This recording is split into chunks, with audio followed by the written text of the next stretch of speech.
ल है आजको भिडियो सुरु हुँदैछ गुरुङ रेस्टुरेन्टबाट। म सागर। आज चाहिँ म जाँदैछु लामाहट्टा। अनि लामाहट्टा जाँदाखेरि म यहाँनिर गुरुङ रेस्टुरेन्टमा आज पसेँ। अनि यहाँनिर धेरै प्रकारको नेपाली खानाहरू पाउँदो रहेछ। एकदमै राम्रो लाग्यो। टुरिस्टहरू पनि एकदमै खुसी भयो। यो लोकेसन लाबरबोटे गुरुङ रेस्टुरेन्टको। अनि तपाईहरु पनि आउनु होला यहाँ गुरुङ रेस्टुरेन्टमा। एकदमै राम्रो खाना पाउनुहुन्छ। अनि यहाँको अनर आलुकदा पनि एकदमै राम्रो हुन्छ है।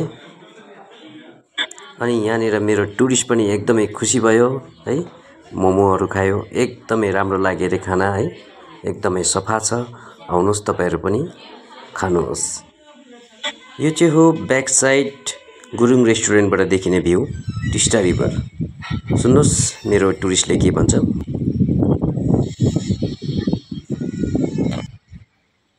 खाना कैसा था सर? बहुत अच्छा था। मोमो लच्छा पराठा भी अच्छा है। फिर आएंगे तो इधर ही आना खाने के लिए। दूसरा कोई टूरिस्ट आएगा ना, हाँ तो फोन नंबर दे देना। जी जी ठीक है ठीक है। अहिले चाहिँ म आइपुगेँ लामाहट्टा इको पार्क। यो इको पार्क एकदमै राम्रो छ।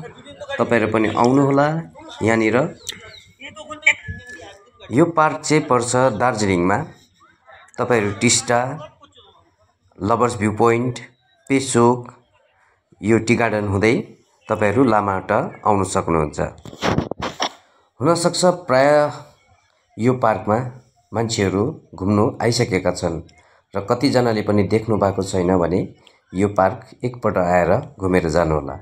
एकदमै राम्रो छ। यसको लोकेसन छ तपाईको सिक्किम या कालिम्पोङबाट दार्जिलिङ जाने बाटोमा यो लामाहट्टा पार्क पर्छ। यो पार्कमा तपाईहरु पनि एकपल्ट रोकेर हेरेर जानु होला। एकदमै राम्रो बनाएको छ है। तपाईहरु घुमेर जानु होला यो पार्कमा। जति पनि आउनु भएको छैन यहाँनिर एकपल्ट चाहिँ आएर घुमेर जानु होला। हेर्नुस् त धुप्पीको रुखहरू कत्रो हल्गल्को छ यहाँनिर। शान्तिसँगले बसिरहेको छ। अब चाहिँ म तपाईलाई लाँदैछु वाच टावरमा। हेर्नुस् वाच टावर पनि तपाईहरु पनि। म तपाईलाई वाच टावरमा चढेर देखाउँदैछु। यो सबै काठले बनिएको छ है। यहाँबाट पुरा लामाहट्टाको भ्यू देख्न सक्नुहुन्छ। कञ्चनजङ्घा पनि यहाँबाट देख्न सक्नुहुन्छ।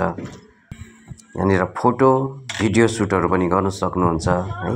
यो देख्दै गरेको चाहिँ कञ्चनजङ्घा। आज एकदमै मौसम क्लियर छैन, त्यसकारणले गर्दाखेरि क्लियर देखेको छैन कञ्चनजङ्घा। यो चाहिँ हो लामाहट्टाको भ्यू। हेर्नुस् कति दामी छ।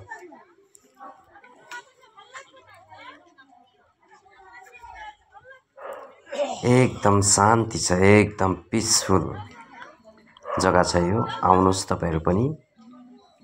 यो बाटो हिँड्दा एकैपल्ट यो जग्गामा निस्किनु होला।